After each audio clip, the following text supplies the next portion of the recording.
MPJ news కి స్వాగతం. వార్తలు చదువుతున్నది మీ శ్రావణి. నకరికల్లు మండల వ్యవసాయ అధికారి కె. దేవదాసు మాట్లాడుతూ, నకరికల్లు మండలంలోని గుండ్లపల్లి గ్రామం బాలాజీ నగర్ తండాలో పొలం పిలుస్తుంది కార్యక్రమం నిర్వహించరు. ఈ కార్యక్రమంలో ఆయన మాట్లాడుతూ ఖరీఫ్ సాగుకు సన్నద్ధం అవుతున్న తరుణంలో విత్తన కొనుగోలు చేయనప్పుడు రైతులు పాటించవలసిన జాగ్రత్తలను తెలియజేశారు. వ్యవసాయ శాఖచే గుర్తింపు పొందిన అధికృత విత్తన దుకాణదారుల దగ్గర మాత్రమే విత్తనాలు కొనుగోలు చేయాలని, విక్రయ రసీదుపై పంట రకము, లాటు నెంబరు, రైతు సంతకము, అమ్మకం దారుని సంతకం తప్పనిసరి ఉండేలా రైతులు చూసుకోవాలని తెలియజేశారు.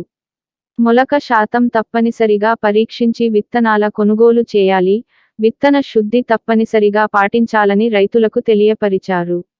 ఈ కార్యక్రమంలో గ్రామ వ్యవసాయ సహాయకులు ఎం.